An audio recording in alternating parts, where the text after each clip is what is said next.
Here we are. Welcome back to Crossroads of Cognizance. Hello, everyone. We're back with you with the lovely Miss Katrina. I'm Dahlia Rose, and we're here to share insights from the week. We're recovering from the Lion's Gate and moving through different conversations, different feelings. It's going to get really interesting tonight, and I want to thank Katrina as she allows us to have her in this moment with a fire very close by. That's not why I'm pink. I don't know why I'm showing up pink today.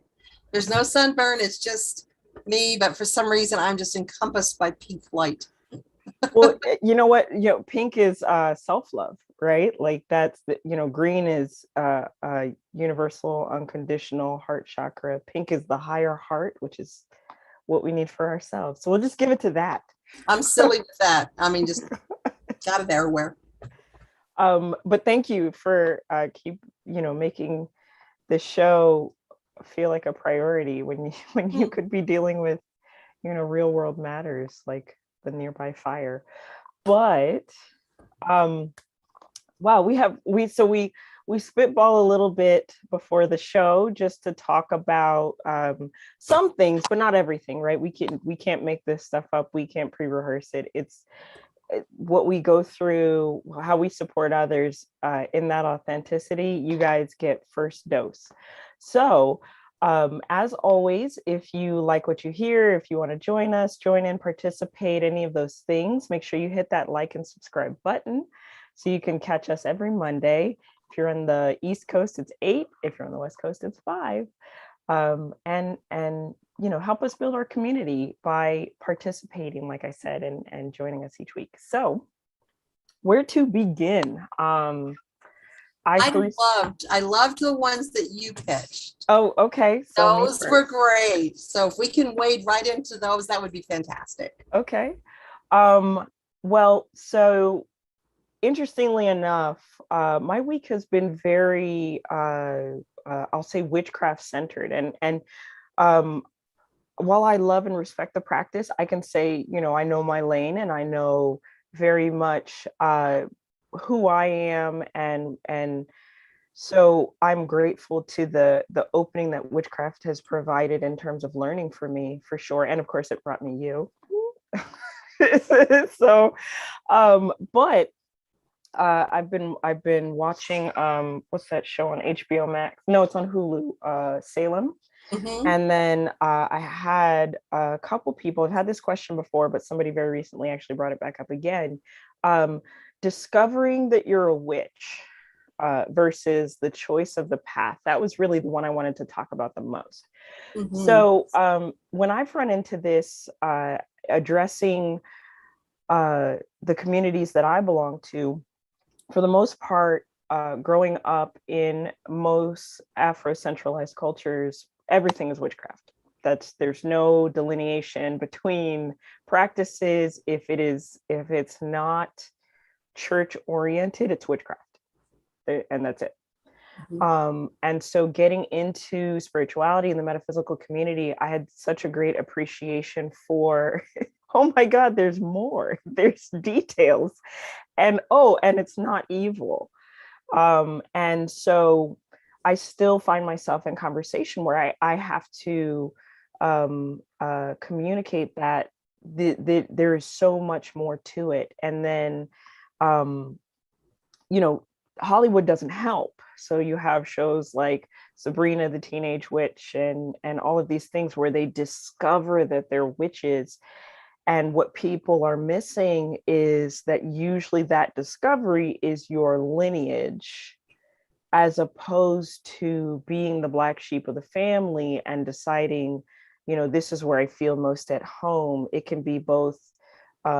It can be both a discovery and a path, but 9 times out of 10, the conversations that I'm having with people are more, they're learning about their ability to manifest instantaneously, as opposed to actually impacting something with, say, a spell or working with herbs or something like that. They're like, I had a bad day, my boss pissed me off, I wished harm and it happened. That's not witchcraft, that's manifestation. And so I thought, with you being a professional witch, you could offer us some, insight on how you approach those conversations, if you have them, and what it looks like for you. Laurie Cabot, the Witch of Salem, famously said, witch is a delicious word. And people enjoy and are repelled by the history attached to the word witch, which precedes biblical times. It's a very old word, and it certainly precedes Wicca, which was developed in the 50s and 60s. So, witch was very much a word you didn't want to be associated with until Wicca began its aggressive marketing campaign and pretty much co-opted witchcraft as its identifier, when it really is just a tiny, tiny portion of what witchcraft is. And there are lots and lots and lots of witches who are not Wiccans. Mm-hmm. And so first thing is to distinguish those two apart. Now, my experience has been, and I won't pretend that my experience is universal, but my experience has been that most people use witch as a label that's almost like a catch-all, that they don't know what they are, therefore they must be a witch, or they feel that they're magical, and therefore it makes sense that they're witches. And witch is, I believe, a self-chosen term. Mm-hmm. I think people discover that they are magical. Okay. And then don't know what to do with that information. And so they tend to assign the word witch to it. And I have people that come in that are, especially lately, and I'm going to say the last 4 or 5 months, oh my gosh, everybody's going through the spiritual revolution. Everybody's having heightened spiritual awareness. So everyone has just decided that they are this starseed magical event here on Earth. And I can't tell you how many times I've had people say, I know you've probably never heard of anything like this from anyone. I know that this is, just very specific to me. And I want to say, honey, that was Wednesday, okay? People always want to believe that the experience they're having is extremely unique and it's only them. And then we have people that do consider themselves to be hereditary witches. That's all fine. Your mom was a witch, your grandma's a witch, your great grandma's a witch, witch everywhere. Good for you. That's your label. That's great. I'm not trying to minimize that. Right. But I'm saying that even if you discover that you are a historical witch, it's still your choice to accept that label and to say, this is what I'm going to define myself as being. So that's different than what I would call Wishcraft, which was a book that was by, I want to say Barbara Moore was the person that wrote it. Mm-hmm. But if you just look up, and this was 30, 40 years ago, if you just look up Wishcraft, it talks about positive manifestation without the identification of a magical process. Mm-hmm. This is more Course of Miracles, more pushing energy out there into the world with the intent of manifesting. That's right. Not the same as witchcraft, as you pointed out. It's just manifesting. And as you talk about the historical context, the love and the hate, I'm sort of envisioning also the possibility that these people want to justify the shadow aspects, I intentionally wanted to hurt that person and therefore I must be a witch because it has a negative connotation. Sure. Yeah. And it's bizarre the number of people who do wish harm on others. I don't think that the mainstream public recognizes how many people really are out to get them. And that sounds terrible to say, but it's daily that I have people coming in to my shop wanting vengeance or wanting to break up somebody or wanting to inflict pain on somebody because blah, blah, blah, blah, blah. You're right. And that comes into the whole thing of them then saying, oh, but I don't want any karmic backlash, meaning they have no concept of what karma actually is. Right. They just they want to harm without accountability is what they're looking for. Oh yeah, yeah. They're you're their hitman, basically. Right. I didn't That, pull the I use trigger, that term. so. Yes. Right. That's exactly true.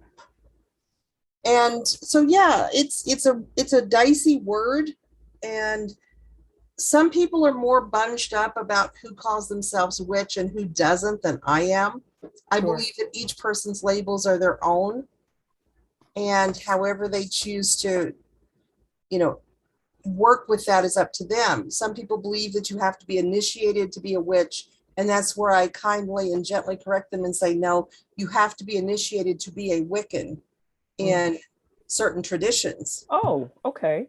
But to be a witch, a witch is simply someone who purposefully creates outcomes using energy and chooses to identify as a witch. Okay. Well, and I had no idea about the Wiccan thing. That's Yeah. interesting. So there are still Wiccan traditions, particularly the Gardnerian traditions, the Alexandrian traditions, that many of them do believe that you can't be a solitary practitioner of that spiritual path, that you have to be initiated by someone else in that path.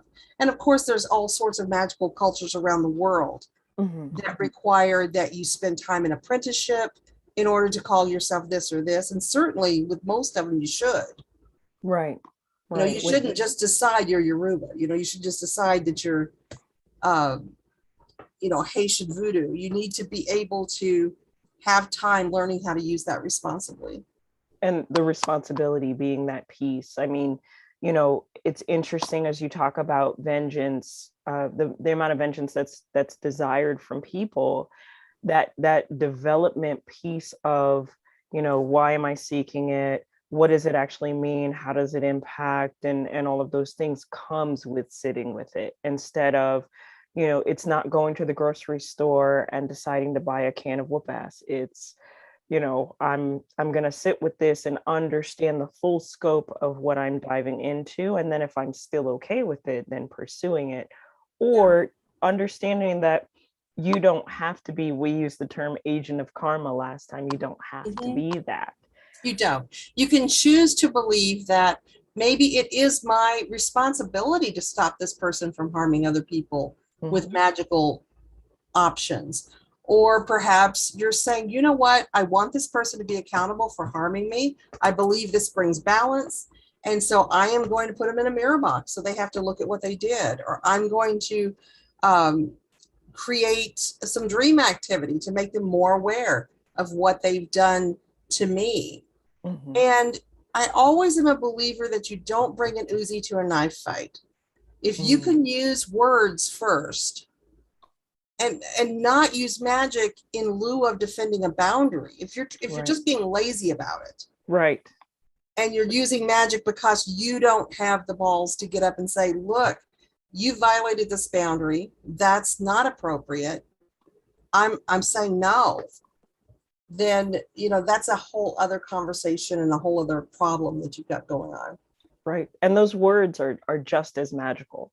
I mean, Absolutely. I can't tell you the countless conversations I've had where people were like, yeah, it just, I said it and then they understood it and everything was fine. It's like, yeah. Yeah. And, people can and will violate boundaries. Oh, yeah. They also need to know that you have expectations. And a lot of times people are angry that someone violated an expectation that was not stated. So you have to be very clear with what your expectations are in relationships. And then when that boundary happens, there comes the accountability. Not just, I expect people to treat me the way that I treat them. That's a different thing. And I think that stems from a handed down tradition within interpersonal relationships, where the statement is uttered, if they love me, then they will. And it's like, wait a minute, we all love differently. And as much as we have been a telepathic species, I believe long ago, we are far from it now.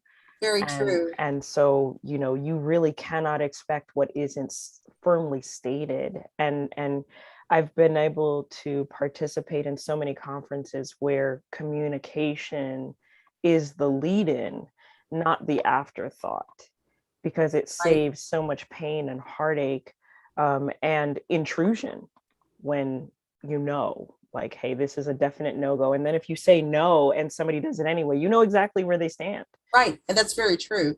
And too often the communication doesn't happen until there's a crisis.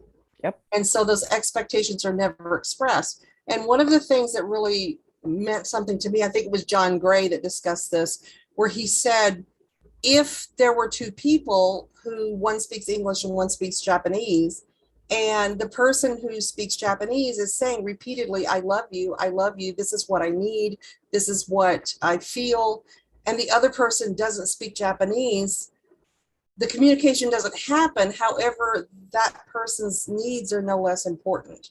Right. They still are saying, I love you. You're just not reading the language. Right. And there's an opportunity for that translation, right? So if it's not coming across in words, actions, you know. Absolutely. In that example, what is a hug? What is an extended hand? You know, a gift, what, you know, whatever. But again, if that English speaker is just like, you know, bats it out of their hand and is like, I don't like the way you said that, you know, right, it doesn't go anywhere. And if we take it as far as just listening to the language rather than understanding the language, the entire Russian language sounds aggressive to me. Somebody could be telling me, I love you. Let me take you out to dinner. What can I do for you? How can I be, of love service to you? And it would sound to me like they were beating the crap out of me. So we have to be able to effectively read what the person's saying. So we have to find that mutual form of communication. And that's not magic. That's not witchcraft. That's doing the homework. Right. And it's, again, it leads back to choice. It does. You know, and if you do need to bring in assistance with that, whether it's magic or otherwise, that is available, but eventually you pick up that torch and you run with it. Sure. So when you're with somebody, your first response when you feel you're drifting apart shouldn't be, let's do a honeypot, let's do a come to me candle. It should be reaching out to that person and actually saying, hey, I feel like we're not as close as we used to be. Can we talk about that? Right. And then if it becomes a blame game or something like that, again, you know where they stand, and the honeypot isn't going to do anything. I mean, it's, you know, magic. That's the other aspect of all of this is magic is influential. However, you know, you can't force somebody to love you. My understanding of magic, and I'm so glad to have this conversation with you, is that in the case of working with energy or trying to influence, there has to be like at least this much available. It can't work with nothing. It can, but it's not sustainable. Oh, okay. It would just be a flash. It would just be a moment of closeness followed by an immediate return to their baseline of interest, whatever that is. Interesting. And so especially with love relationships, and I get this so much with people who are trying to revisit past loves. They're trying to draw the ex back after a month or 5 years or 20 years. They want this one person and they're focusing on that one person. So if that person does have love and does have an interest, I have a much stronger bridge to cross to be able to reach out and get them to have an interest, to get them to call, get them to connect. If the person, my client, will send a text or a card or something to make a communication attempt, that gives me an even stronger bridge to cross, because then there's opportunity to reply without me having to generate that contact and happening. So the more that the client can work with me to generate opportunity for closeness, the better of a connection I can make. But all magic has an expiration date on it. Mm-hmm. And how close that expiration date is to the now has to do with how much resistance are we getting to that work. So a person that's trying to draw somebody back where they just drifted away or they moved to different states and lost contact and now they really want to connect, that's one thing. The person is trying to draw somebody back, but the person that I'm dealing with has cheated on them and wasn't a good partner, and the other person said, just no, I'm gone. That's going to be a taller order. Yeah. Yeah. And it sounds like, so like in my field of work, we're dealing more with like manifestation, right? And the sustainability of that. I'm always trying to convince people, you don't want to manifest when you're in that desperate place, because that energy follows your manifestation. So then everything drops from the sky and you start picking it up, but you can't, that energy is not sustainable. That's You true. need to be manifesting when you have abundance, not when the well is dry. And unfortunately, almost no one does that, Nope. because when you have an abundance, you don't want to rock the boat. You don't want to seem greedy and ask for more. And so it's when you are in a state of want, and you have to divorce yourself from that feeling of want to be able to have successful manifestation. But the beauty of manifestation, even in a state of want, as opposed to trying to manipulate other people into doing what you want, is you have the benefit of your own desire. You have the benefit of your own energy. You are not going to, usually, there are a few exceptions, but you're not usually going to oppose your own energy flow. Sure. But it So, seems like the yeah, commonplace is like what I've seen on your candles, for at least for the loved ones, it's something that you have to keep doing, right? And the yeah, sustainability, I think that's the commonality with the love and influencing others, and the manifestation is like, if you're constantly playing catch up, mhm, you're going to keep playing catch up. So yes, right. the manifesting on the full moon is a beautiful thing, and Mm, these different portals, gateways, and entry points astrologically are amazing. But what about the in between? Are you addressing your ancestral money blocks? Are you, mm, addressing the codependency that caused the love strife and all of that, right. making the And difference? the deeper longing, sometimes what your brain knows that you should want is incongruent with what your heart wants or what your spirit wants. So let's say that we've got a person and this has happened so many times, they come to me, I really want to manifest a job. I want to get this much pay. They're very specific, this much pay, this many benefits, this type of career. They're very dialed in on what they want. And Mhm. I'm doing it and I'm saying, I don't understand. We're getting all this resistance. And you find out that they really don't want to work. They need to work. They don't want to work. What they want Right, to do is stay home and play video games right. or be with their family or hide in their house. They Yep. don't actually want to get a job. They need to get a job out of necessity. And so we have that incongruency between what their spirit wants and what their head is telling them they have to do. And until Yep. you get those lined up, it's not going to work.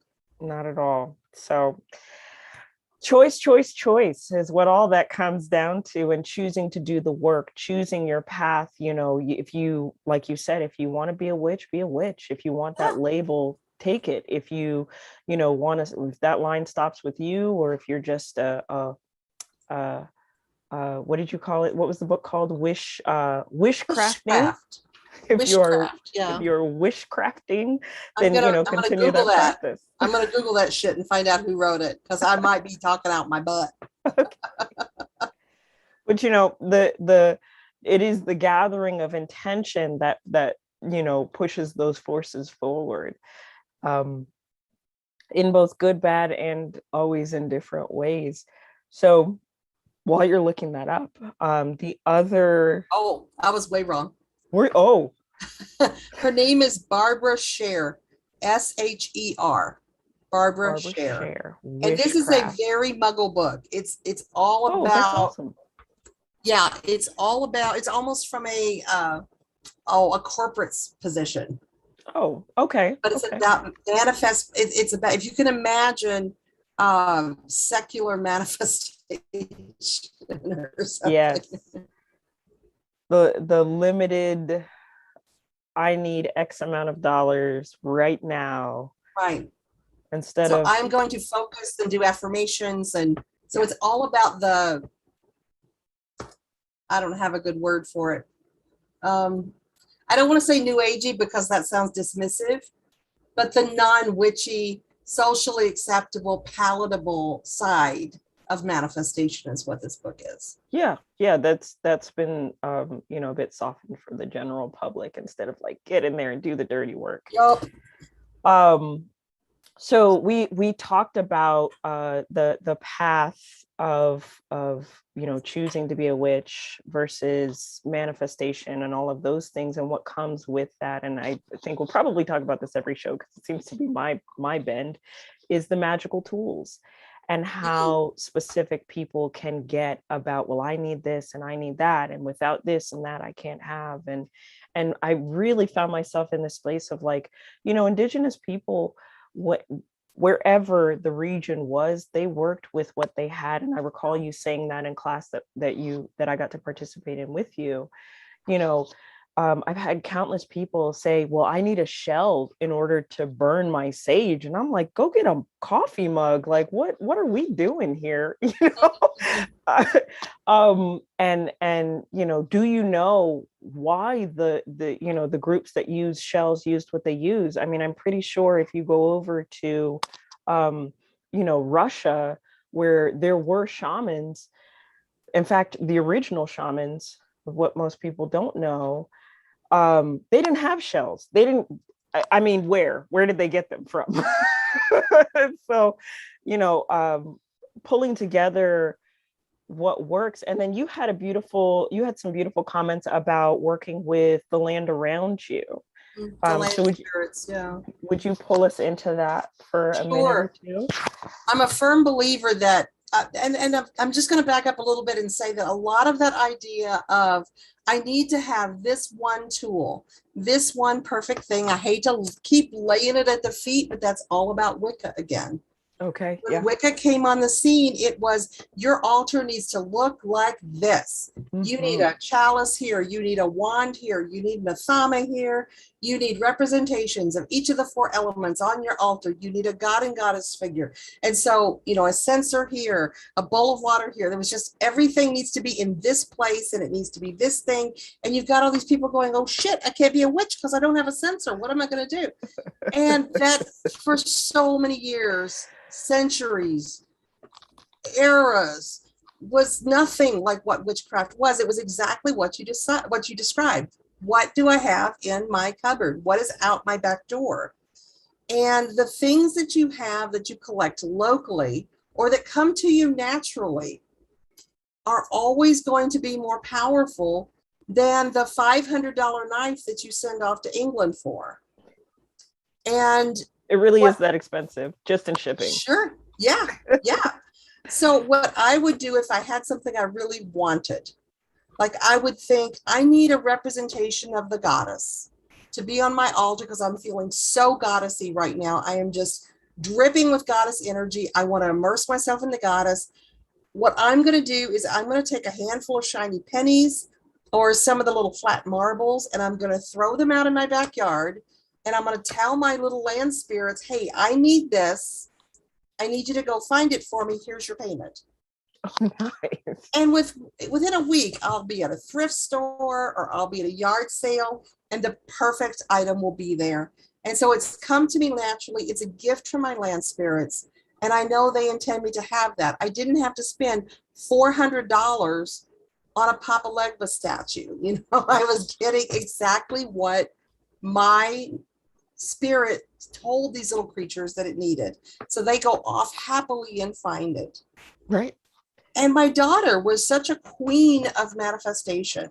She is now 29, but when she was around 5, I guess it was, maybe even 4, I used to go to yard sales every Saturday. That was my game. That was my gig. We lived on a military establishment and people were always moving away. So there would always be 9 or 10 yard sales every weekend. And my friend and I would just go yard sailing, as we called it. And we'd go out and we'd spend, $30 and have a great time. Well, Delina told me that she wanted a pink cassette player. Now, I in my life had never seen a pink cassette player. I had seen the little flat silver and black ones, the little tiny black boom boxes. And I said, honey, I'll look, but I really don't see, I want you to just be prepared. And she said, no, I want a pink tape player, and it's only going to cost $5, and that's my allowance, and I want to spend my allowance on it. And she was not even with us. And I'm telling you, the third yard sale we went to, son of a bitch, there was a little pink boombox that worked perfectly, and it was $5. And I came back, and she wasn't even surprised. She's like, uh-huh.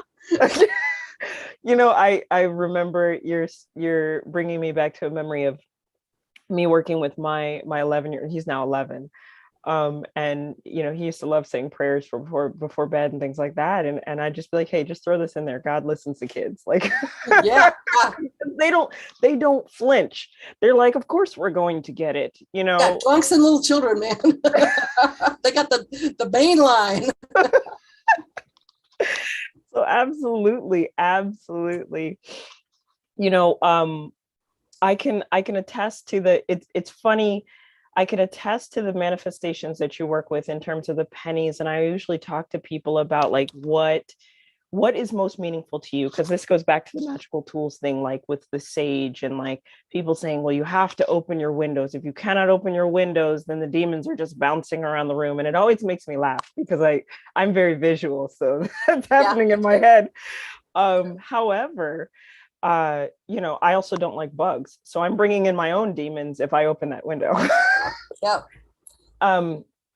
And so I admire the usage of pennies thrown to the spirits of the land. And I had a mentor once who was very into giving candy to the fairies, so they would bring her gifts. Mm-hmm. Right? I don't mess with fairies because they're troublesome, but for me, it's more of, you know, either I'm going to offer the incense or I'm going to go into the visuals, or I'm going to, like, the more I get into my details about it, that's throwing my pennies. And so I can appreciate so much what is represented. Or if I don't have the statue that I'm looking for, I'll grab the crystal, and then somehow the statue will end up in my possession anyway. And right? You know, we also have to look at the difference, and there's not much of one in offering and sacrifice. Right. And if we offer something that, like you were pointing out so wisely, that doesn't have meaning to us, it is then not a sacrifice. It doesn't mean anything. And so if I offer, for instance, Santa Muerte, who is the primary divine power that I work with, mm-hmm. She loves everything sweet and everything party and everything that's fun, but I don't smoke or drink. So if I take cigarettes and give them to her, as a lot of people do, or tobacco, if I pour her out a shot of tequila, or, you know, I give her a little bud of pot, it doesn't have any meaning because that's not meaningful to me. But if I give her a hunk of chocolate, you know, that's something that has meaningful impact to me. Therefore, it means more to her mm-hmm. as an offering. And when we look at, oh gosh, people used to do sacrifices, that's so terrible. But if you had in the past a big ask and you sacrificed a goat or you sacrificed a steer, your livelihood, that's your food. Yeah. That's huge. And it's also a life force that had value. So it wasn't just that these people were super cruel. It was that this was a giving in order to receive. It was saying, I need this, and this is why, or this is how much I need it. Right. So when I offer something in return for a thing I'm asking for, it has to be deep. One of the things we do with Santa Muerte is the crawl. And the crawl is brutal. And that's where you start from a distance and you're asking for something huge. I did this with my daughter-in-law's cancer recently. Mm-hmm. You crawl to her, and it can be many hundreds of feet. Wow. But you crawl like army crawl or hands and knees crawl to her, and then you reach up and touch her feet and give her another offering. But because I'm a fat ass, you know, that's a lot of weight on your knees. It hurts. You know, you're going over rocks, you're going over wood, you're going over tile to get to where she is for that veneration. And so it's meaningful. It means something because you're going through strife to say, this means something to me. And there are plenty of gods and goddesses who don't demand sacrifice. Right. And I'm not saying that that is right or wrong, but I'm saying that when you do sacrifice something of yourself, and say, this is how much this means for me, the gods do take notice.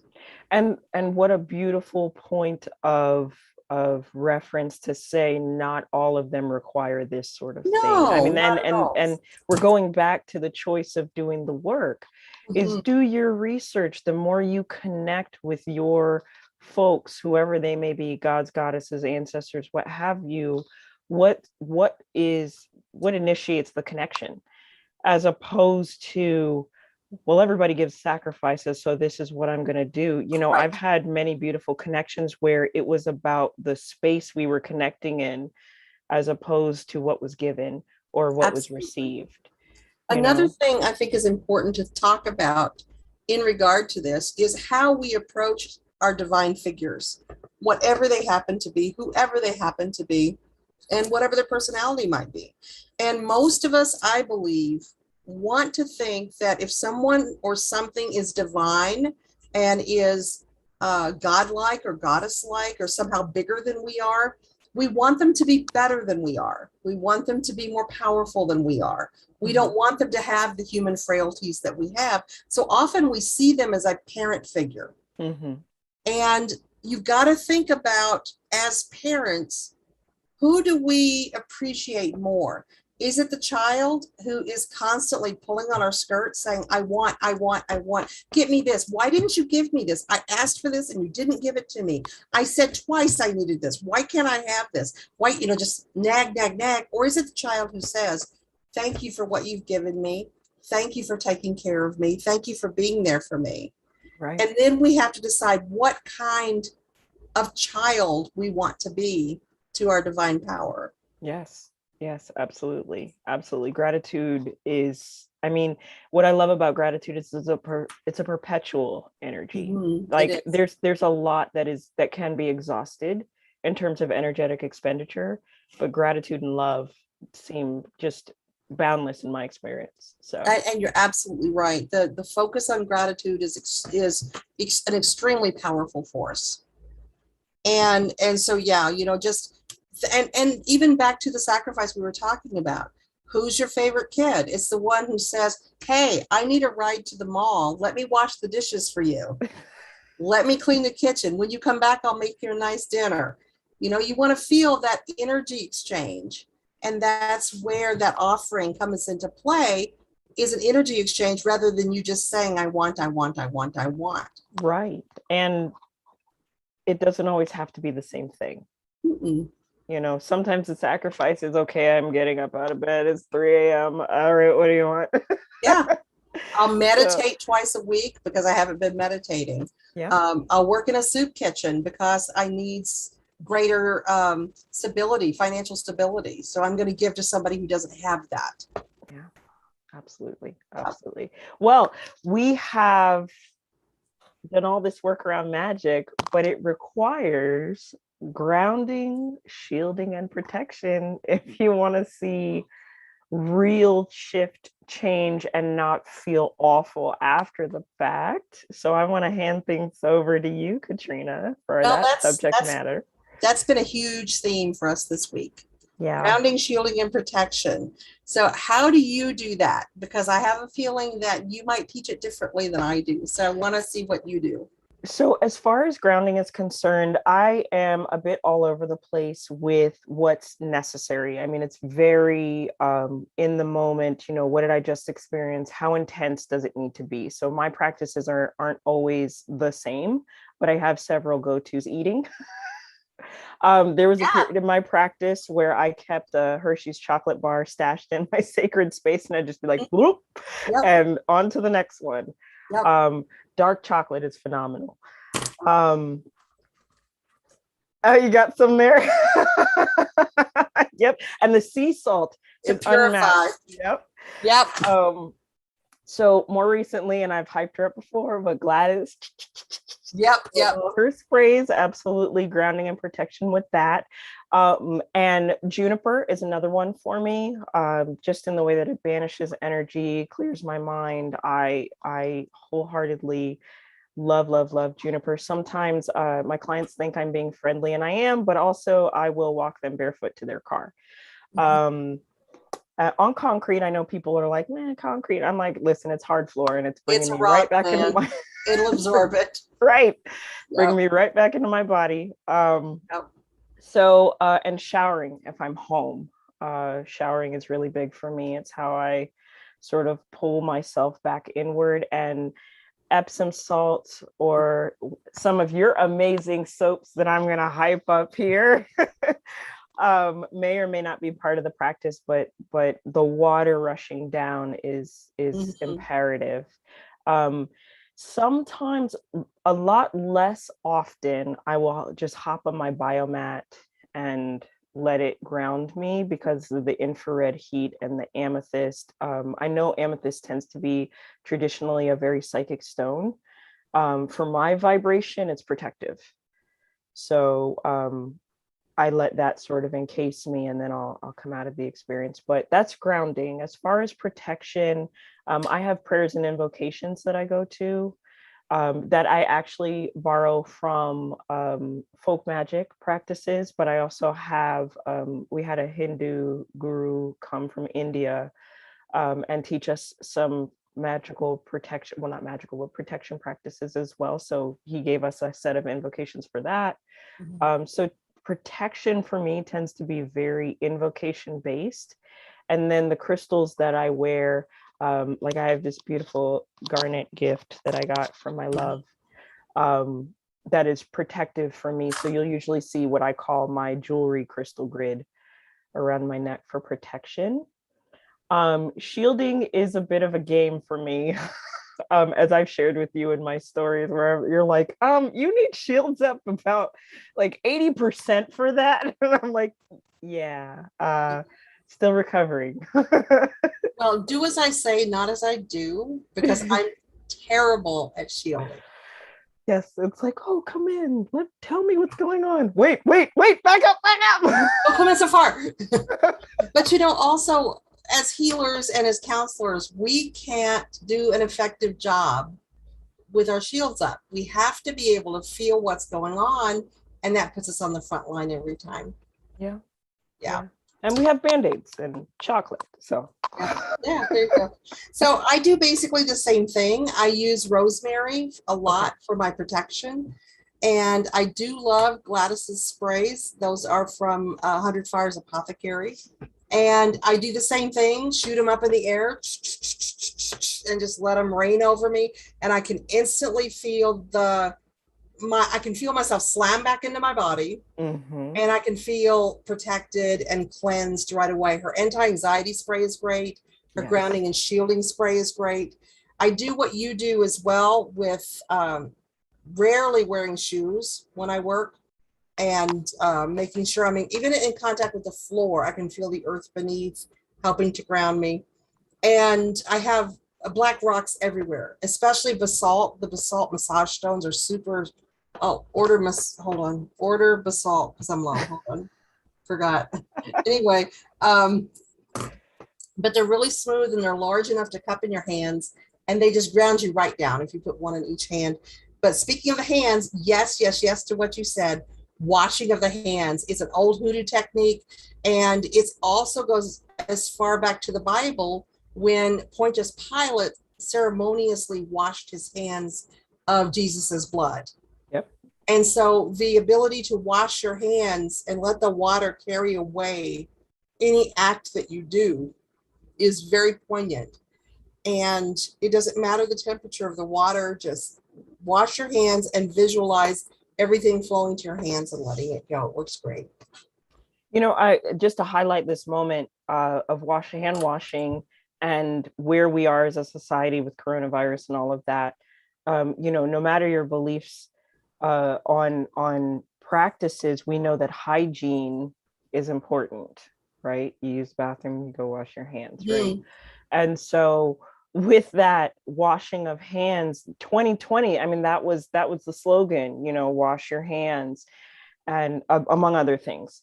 And so when you think about the energetic implications of 2020 and those who engaged in the hand washing process, like we had hindsight, it would have been a great an emotional opportunity to Sure. kind of wash your hands of whatever stage of the process you were in for 2020, and then even moving forward now, knowing that no, it doesn't have to be holy water that runs over your palms. Just turn the faucet on and release. I remember I met a Reiki practitioner once. She was really early in her career, using stones and things, but her mentor was a huge advocate of, after every session, and I believe even my grandmother mentioned something in a conversation once, where after every session, go and wash your hands, go wash the stones under the water, and lastly, wash your hands of the energy. In Reiki, they teach Kenyoku-ho, which is the dry bathing, and sweeping, but like washing with the air kind of thing. So that was reminded of me. Absolutely correct. And one of the kindest things you can ever do for yourself energetically is to train yourself that anytime you're washing any part of your body, it is a sacred ritual. Think about the times you've been to the ocean. Think about the times you've been in a mountain stream. Think about all the ways that water is sacred, the waters of birth that bring you forth, the washing that's going to happen to your corpse when you die. That's been a sacred practice for forever. And so we need to be very methodical with our washing and thoughtful about it, and just really get into the fact that this water is cleansing, purifying, and taking away more than just the sweat and dirt that's on your body. Yes, absolutely. So your protection pieces, I mean, you mentioned the rosemary. Rosemary. We do a thing called the evil eye, or not evil eye. The Nazar is the proper name for it. It's a Turkish term, but it protects against the evil eye. And that, I wish I had one here. I do not. It's the blue and white amulet against the evil eye. And that has really gone cross-cultural. Brujeria uses it, Hoodoo uses it, even though it's a Turkish item. And it's very good about repelling negative energy sent your way. We've got all the barrier methods like brick dust and black salt and cascarilla and sea salt. And then we've got the sprays like Fiery Wall of Protection is one of the good ones. Florida water even has protective qualities. So those are other ways that you can magically protect yourself. There it is. Thank you. Yes, that's the Nazar. That's it. And it comes in different sizes, different shapes. We even have them in keychains. We have them in bracelets. We have them in pendants, all the different ways that you can wear them, hang them around your house to protect your home. And I'm a big fan of thought forms for protection. I like to invoke things like gargoyles and dragons if I'm feeling threatened regarding my home or my business. I'll get a big ass dragon to squat on top of the building and just take no prisoners. Just, nobody can come through unless they wish us well. And it's basically just about being thoughtful about the energy around you. Absolutely. Absolutely. So it sounds like there's a lot of opportunities across the board for both the in-depth magical practitioner or, energy worker, or whatever label, as well as, the Muggle aspects of these things, right? Like, if nothing else, you've heard of a dragon in mythology, and you can channel that kind of energy to say, hey, listen, I don't want any trouble, and so just surround my house on 4 sides or what have you. Even the brick dust and the salt, you don't have to necessarily have an invocation or a prayer with that. Just put it down. And there's nothing we discussed today through any of our conversation that a complete novice can't do. Absolutely. And we like to make it sound like, oh, you have to be a 3rd level practitioner to do this, or this, or you have to, have had all experience. Magic isn't a fearful place. It's an easy place. If you know what you're doing, just learn what you're doing, pay attention, don't get in over your head and do stupid stuff, and just work with what you have. Right. I mean, just the plain old tools. I'm sure you've come across that. I'm sure people say that to you all the time. You reminded me. that they're like, oh, I don't want to work with that because I just don't want to bring anything in. And it's like, well, okay, it doesn't materialize from nothing. Like if you pick up salt and line your door, that's all you're doing. You can't invite something just with that practice. And I mean, to me, I don't know how you feel about this, but it even sort of extends to like tarot cards. Like that's usually where I get most of the pushback is I don't want to pick up the tarot cards because I might open a portal and I don't know if this was like something on the internet or whatever. And I'm like, okay, but from where? Like, what else were you doing? People think they're more powerful than what they are. Yeah.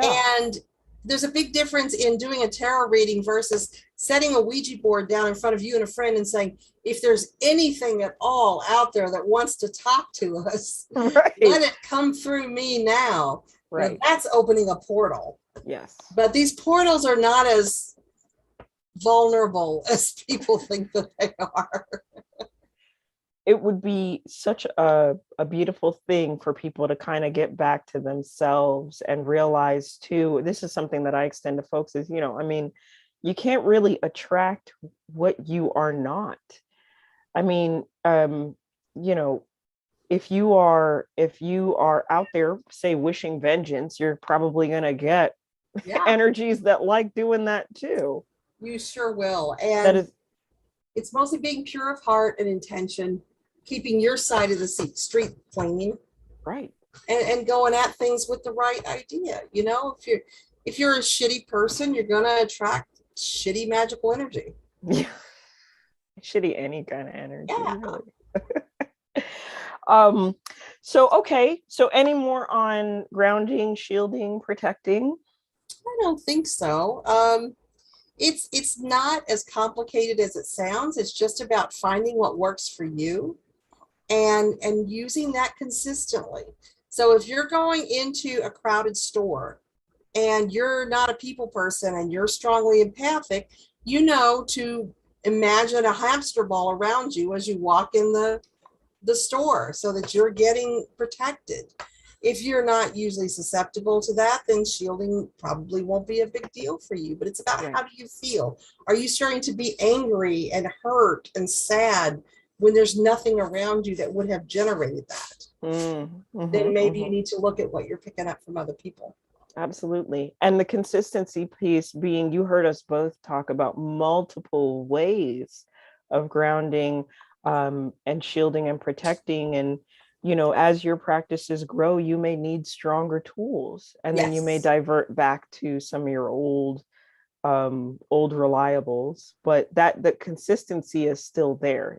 The consistency is knowing what works. I think, if I could add to what you're absolutely right, 100% right. And yes, as your skills develop and you can reach out further and do more, you are going to attract more things from which you need to shield. That's not to say that magic is inherently dangerous.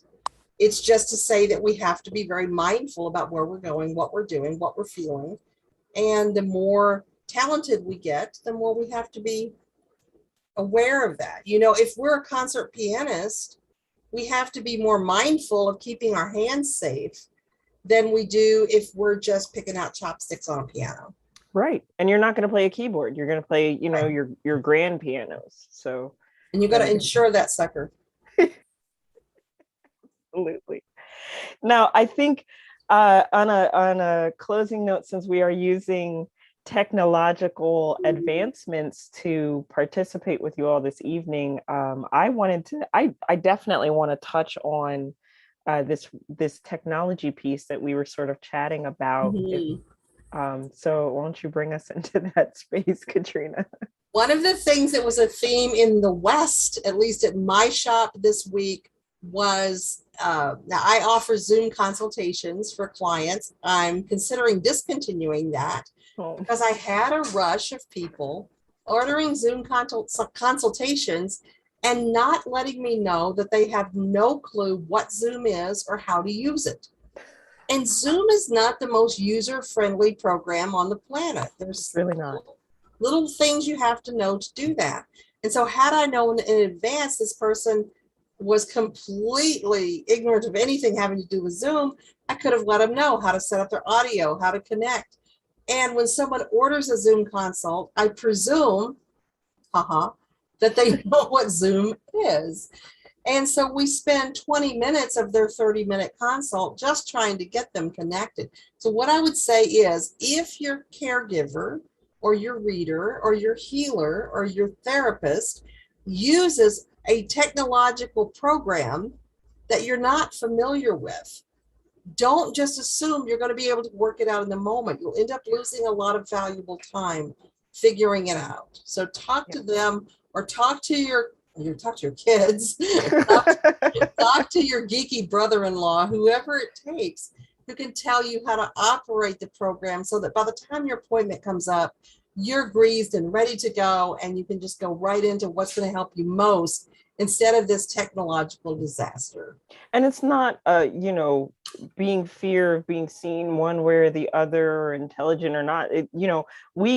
2020 thrusted everybody into Zoom and other platforms, and so they had to adjust, we had to adjust, and we're all still figuring it out. So you want to make sure, like Katrina's saying, that you maximize your time. I can say it wasn't Zoom for me, but it's always my scheduler. My scheduler seems to be a bit of an obstacle sometimes. So I can definitely empathize, and I'm just like, hey, click this link, and then it's like, oh, but wait, the link didn't work, or hey, I tried, and then I'll get like 6 different reschedules because they were just clicking things and testing, and oh wait, and I'm like, okay, wait a minute, now I need to call you. So and that is not a way to get a phone call either, by the way. No. So which kind of brings me into like this last little bit, right? We had a conversation not just about the Zoom piece, and the coming to the session and maximizing the time, but what that actually means. So not only is it about the technology, but when you go to a reader or a healer or somebody you're hoping to have work with you on your behalf, the conversation around details versus vagueness. So I know in my practice, folks will come to me and they want to be, wowed by, oh, how did you know that without me telling you? And like, yes, that's fun. But now we've spent half your appointment with me wowing you. And then when we get into the juicy details, I have an appointment after you. Right. So what are your thoughts on sharing details versus vagueness? There's always those clients that want you to, it's bizarre. They'll come in and say, why don't you tell me what's wrong with me? It's like, I'm sorry. Is this how you go to the doctor? Do you go to the doctor and say, I'm not going to tell you any of my symptoms. I'm not going to tell you any injuries I sustained. I'm not going to tell you any times I was sick. I want you to figure it all out. You've got MRIs, you've got x-rays, you've got sonograms. Figure out what's wrong with me based on no symptoms whatsoever. And so I am a big fan of details. I'm not here, like you were saying, to wow the client with my knowledge or my being able to figure out what's wrong. Now, if I find something and they're like, oh, wow, yes, I forgot about that. That did happen. Yes. That's one thing. Yes. But I'm not here to impress you with my psychic abilities. I'm here to help you.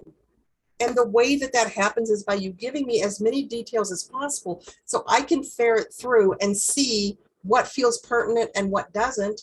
And even something that didn't initially feel pertinent might end up being the key that unlocks all of it. Yes, yes. And you were saying, with your egg work, that can be the case with Olympias. I know with my healing work, people will often come in and they'll say, hey, this is what's going on. And I'm like, well, let's talk about this. And then the tears just flow and they're like, wait a minute, what's happening to my eyes? And I'm like, well, that's where it started. That's right. And then the energy gets to ripple forward. And I believe it's the same with the egg work, right? So it absolutely is. And even the counseling, and you have to listen to the spirit guides where they're talking about the relationship with their partner, this, their partner that. And I'm saying something like, well, what was your relationship with your dad? Or what was going on? Why am I feeling something about your mom? And anytime I say that, it's just like, I got tissues. Ours are tax deductible. Yes. Yeah. Because there goes the waterworks. And all of a Right. sudden they make the connection that I'm doing the same thing. Yeah. And And the yeah, ownership right. is what moves the energy. So the conversation that Katrina and I were having, and maybe for you and your and as our community can recognize the empowerment that can take place with details. You know, yes, there is that moment of psychic ooh and ah, but is that what you really came for? You know, you chose to get answers.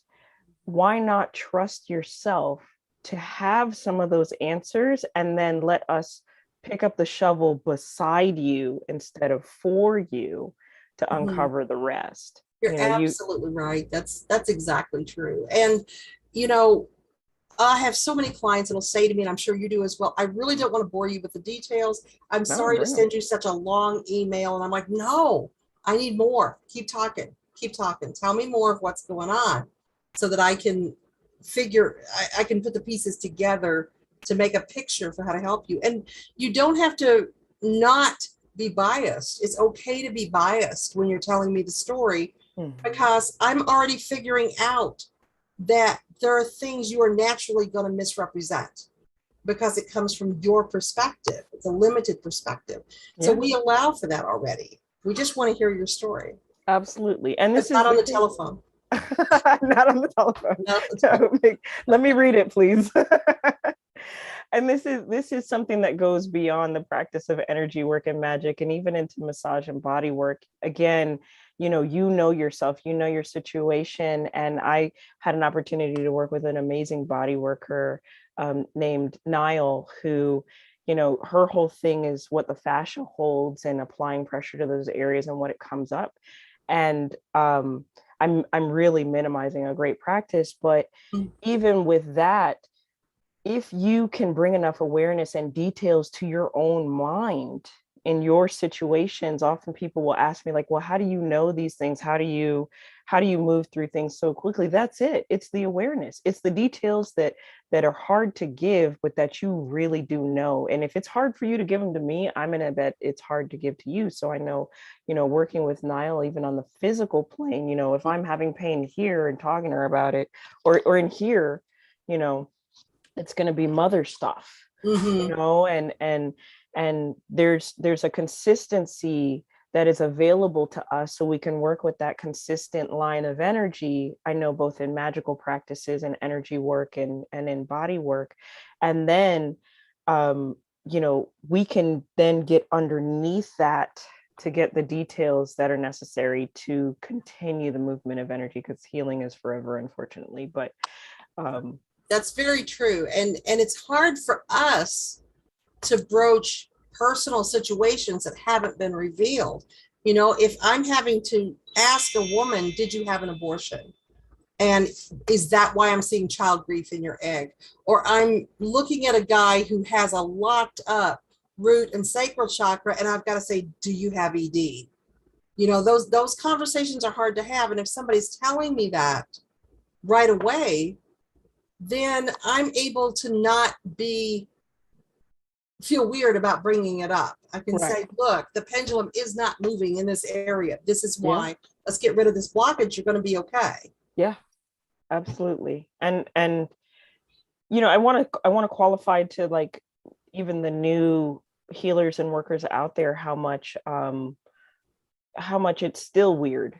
I've been doing this a while. Katrina's been doing it for longer.